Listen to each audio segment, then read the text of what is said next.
এবারের ঈদে প্রেক্ষাগৃহে চলছে দারুণ উত্তেজনা। কারণ চলতে আসতে যাচ্ছে দুটি পরাশক্তির দারুণ মুখোমুখি। একদিকে হচ্ছে শাকিব খান, অন্যদিকে হচ্ছে আরিফিন শুভ।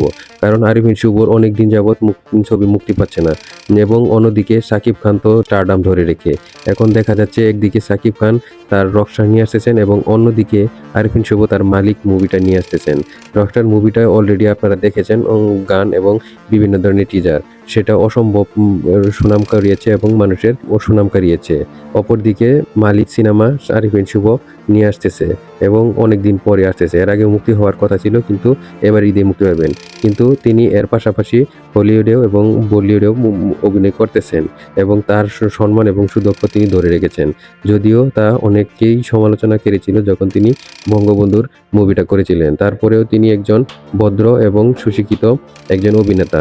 তারও একটা দর্শক জনপ্রিয়তা রয়েছে।